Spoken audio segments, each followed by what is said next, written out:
Welcome back. Here's a look at how the markets fared today. Not too good, as you're about to see all your indices drop. The Nasdaq had the worst day, dropping 1.5 points.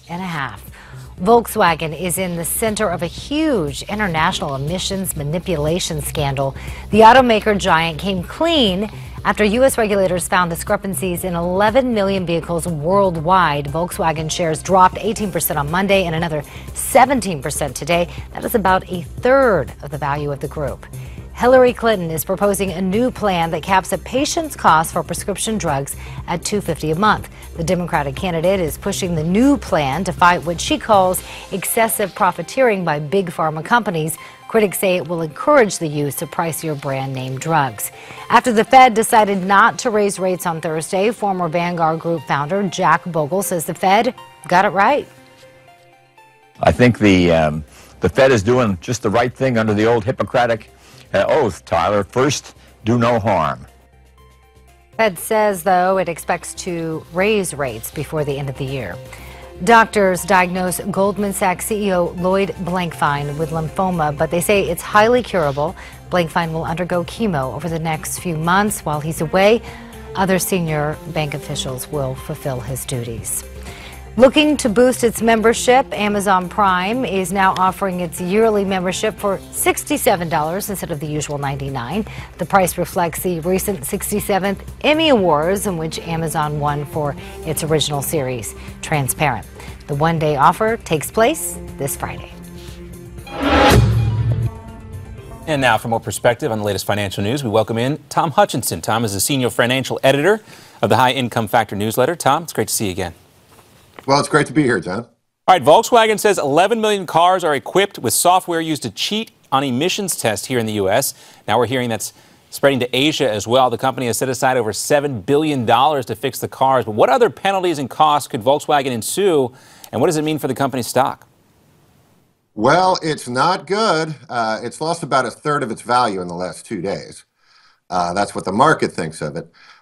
You're talking about 11 million cars. Only 500,000 in the U.S., most of them in Europe. And who knows how much it'll end up costing. It's sort of like the BP thing. It's $7 billion so far is at the end of it. It's a tough fix because what they did is they manipulated the software to show it was meeting emissions standards when it wasn't. So they have a high-powered car that doesn't really have the emission standards necessary. So how do you fix it? You can't make the car less powerful so it meets the emission standards. The people who bought it will be like, hey, this isn't a car I bought. And I don't know if the environmental people are going to allow them not to. So who knows where this boondoggle ends for them. Yeah, maybe a Mary Barra type of mea culpa coming down the line for Volkswagen. Let's change topics and talk about Lloyd Blankfein. The Goldman Sachs CEO will be taking time off for chemotherapy after he's diagnosed with lymphoma. Blankfein, one of the big bankers there on Wall Street. How is this going to affect not just Goldman Sachs, but also Wall Street as a whole? I don't know if it'll have a big effect, John. Apparently it's curable. He's going to get treatment. Jamie Dimon also had cancer that he's been treated for, and he's been holding up rather well. So at this point, it's unclear that he'll even leave. And even if he does, no one person has all that big an impact on Wall Street. There are successors, but, I wish him well. All right. Well, we talked about the Fed as well, deciding not to raise rates. We heard from Mr. Bogle, the guy who started the Vanguard funds there. And you might expect a guy like that to say it's okay to keep those interest rates low. But what's your take? Was it a mistake for the Fed not to raise rates last week? I think it was a huge mistake. And look, this one was a freebie. The markets had already factored it in. Now the market's disappointed they didn't raise rates and are more worried about the global economy. Look, they weren't talking about raising rates to 1 or 2%. They're talking about raising it a fraction of a millimeter above zero, where it's been for the whole recovery. This was an easy one. If they miss this one, what are they going to do when rate hikes need to be made and they're really unpopular? A lot of people talk about waiting till December or next year, as if that'll be the promised land for rate hiking when everybody will love the idea. Of course, people are going to object then, just like they did in September.